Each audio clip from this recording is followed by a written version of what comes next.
Hi guys! Welcome back to our YouTube channel. Please don't forget to like, share, and subscribe para lagi kayong updated sa mga video na i-upload ko sa aming YouTube channel.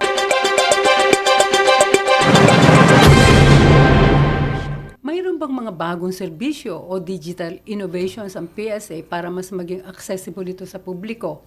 So yung nabanggit ko po kanina, ito yung e-cert, no? yung digital copy. Bago po ito, kaya in-encourage namin yung mga kababayan natin na mag-avail na ng ating e-cert. And even yung ating mga government partners and yung mga institutions to recognize, no, ito naman po yung advocacy campaign ng ating gobyerno na gamitin na yung digital copies. So mas safe po ito, secure yung ating e-cert kasi may proseso na dadaanan at talagang merong mga security features like yung QR code na verifiable yung mga information dito sa atin pong At saka e-cert. yan yung pwede makita na lang sa telepono. Yes po. At isubmit sa kanilang, halimbawa kung mag-apply man sila ng trabaho or sa school requirements or sa bank. So, ini-encourage namin na ito na po yung gamitin nila, yung ating pong PSA e-cert.